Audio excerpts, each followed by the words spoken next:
Hey 49ers, we're here today with a very, very special guest, Lauren Berger, CEO and founder of Intern Queen. Welcome to Cal State Long Beach. We're so glad that you took the time off to sit down and chat with us. Yeah, thanks for having me. I'm excited to be here. Awesome.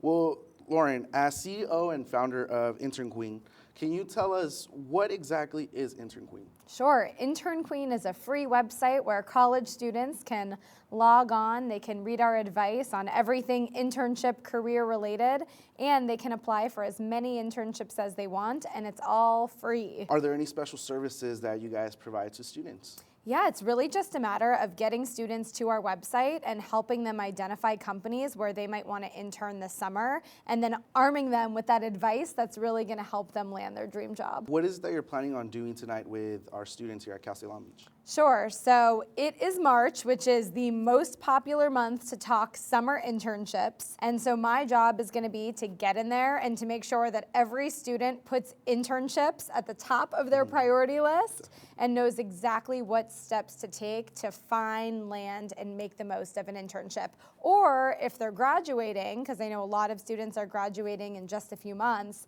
I'm going to talk to them about how to land their dream job. Perfect.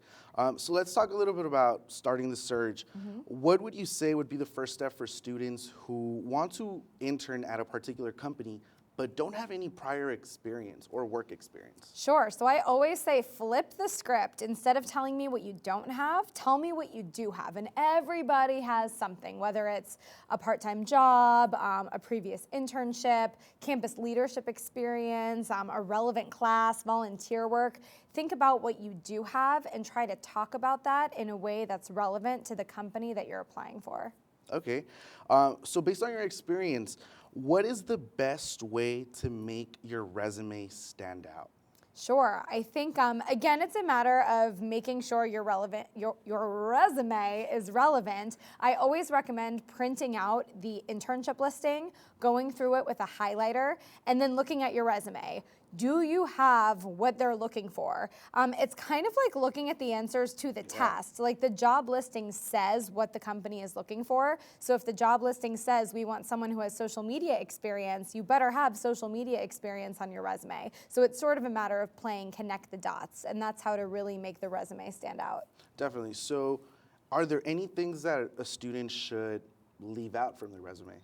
I think it's more of a formatting issue. You want to make sure that your resume looks good, that it's formatted properly. If you haven't gone to your school career center, what are you waiting for? You have to go and do that. And when you go to the Career Center, you're going to ask them what opportunities they have for you. You're going to want them to give your cover letter and resume a little facelift, give you some tips. And then you can also get a list of practice interview questions from them and maybe even do a mock interview.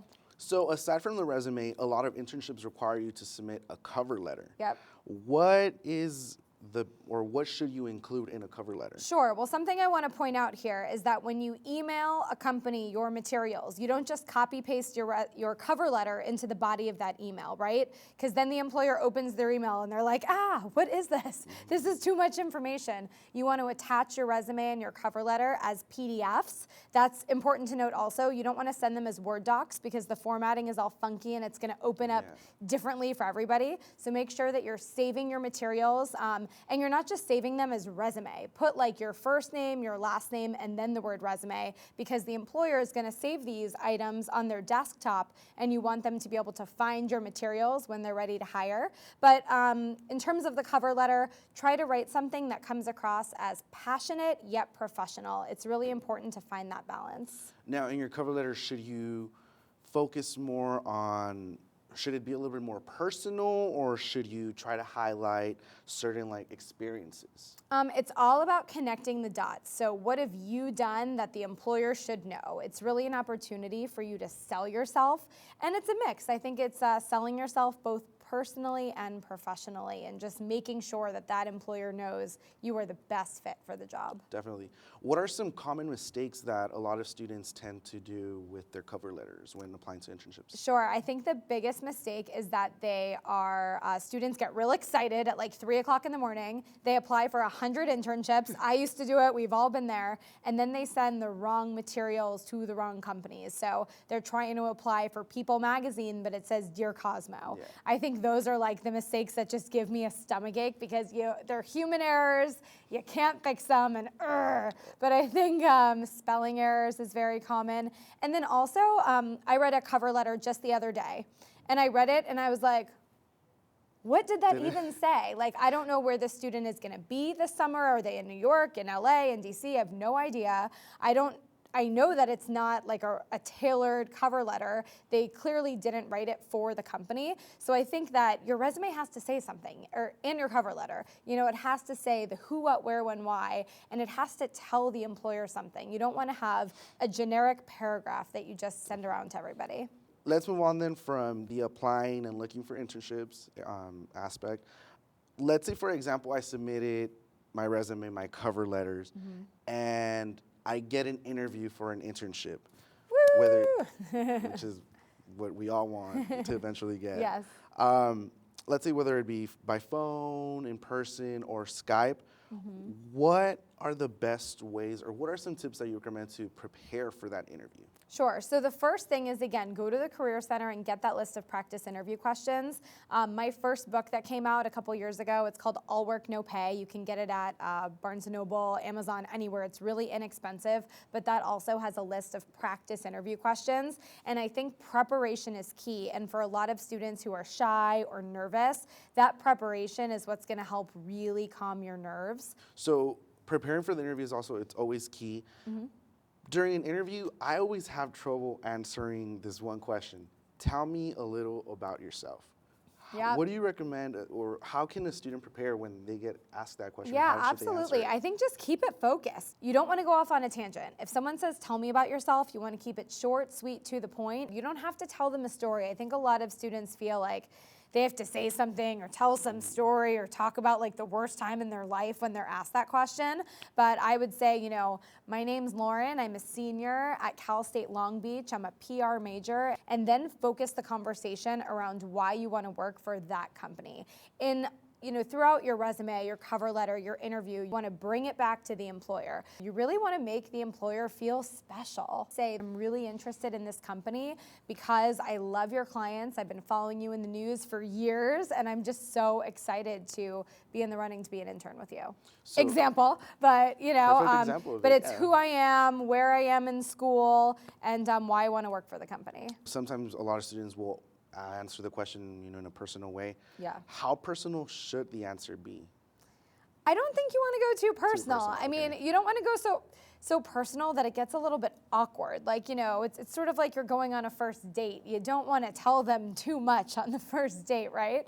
So I think you want to give them just enough information. And again, the employer is trying to make sure that A, you can communicate, B, you're gonna be available, and C, you're not wasting their time, okay? So as long as you can pass that test, that's probably gonna get you to the next phase. Are there any common questions that students should prepare for in their interview? Sure. Do you mean questions that the students should ask at the end? Yeah. I'm glad you asked that. Great question. Students should always have questions prepared at the end of the interview. I recommend having about 5 questions ready, and that way if the employer answers some of your questions, you still have at least 1 or 2 questions to ask, and I think 1 or 2 is a good number. One question I think students should always ask is, can you describe a typical day at this internship? That right there is going to tell you a lot. If the employer doesn't know what the students do, that's not a good sign, right? That's a sign of an unstructured program. So you really want to use that question to get a really nice idea of, what you're walking into. Okay, and you did mention a little bit earlier, telling them, I followed you in the news. Right. How important is it for students to research the company before their interview? It's so important. So before the interview, before you even apply for the company, really, you're gonna go to the company website, you're gonna read the executive bios. If someone from your dream company went to Cal State Long Beach, you want to know about that because that's something you're going to want to bring up probably in your cover letter and then again in your interview. Like, that's a connection right there. That's great. So read those executive bios, read the mission statement, and I always like to just kind of Google the company and see if they've been mentioned in the news lately. Let's say you're going to interview at a big talent agency, but they just got fired by a huge movie star. You don't want to bring up that movie star, right? When they say, who is one of your favorite clients that we represent? You don't want to say the guy that just fired them and it's all over the news. lose. So again, do your research, and that's also going to help ensure that you don't put your foot in your mouth. As far as in-person interviews, how should one present themselves? Right. So I think the business suit is the way to go for any interview. Even if you're unsure, even if it's like, they have kind of a Facebook-esque dress code of jeans and hoodies, just dress to impress. You don't need to do a full business suit, but dress pants for guys, a nice button-down shirt with a tie. You don't need a jacket if it's not a super formal place. Girls, either pants and a dress shirt, but you want to dress to impress. You want everyone around you to say, wow, they're really taking this seriously. They dressed up for this opportunity. Anything that a student should bring to an in-person interview? Sure, I think copies of your resume and cover letter and any other application materials is super important. And I'm also a fan of bringing like a notepad and a pen. If an employer starts going into major details about how something works and you're thinking, whoa, this is getting in depth, take out that notepad and pen. Even if you're not really writing anything important, it's gonna make the employer feel special. And again, that's a good thing. When the interview is over, what should a student do? Yeah, absolutely. So I think when the interview is over, you give that firm handshake, you ask when a good time to follow up about the opportunity is gonna be, and that'll hopefully give you some range on how long the company is gonna take to get back to you. As soon as you get home, send an email thank you note. 3 sentences. Thank them for their time, that's it. Then send a handwritten thank you note. I'll be talking about this in my presentation today, but the student that sends the thank you note often gets the internship, so make sure to do that. All right, well, Lauren, it's been great to get an insight on how to apply for these internships. Just wanted to give you thanks for taking time off, sitting down to chat with us. But just before we finish the interview, are there any words of wisdom that you want to share with our Cal State Long Beach 49ers? Yeah, absolutely. So first of all, I'm the Intern Queen. My company is actually based in LA. We work around the world, but we're based in LA, so take advantage of that. I am your local Intern Queen. So make sure to check out internqueen.com. Check out our YouTube channel. We post new career advice every single Wednesday morning. Every single Wednesday morning at youtube.com/internqueen. And my final words of wisdom here are embrace rejection. You're gonna get rejected from internships, you're gonna get rejected from jobs, but that is okay. There is light at the end of the tunnel. When one door closes, another opens, so make sure to not only apply for one internship, but keep applying for opportunities until you land something. Good luck. Awesome, well, thank you very much. There you have it, 49ers. We'll see you guys next time, and good luck with those internships.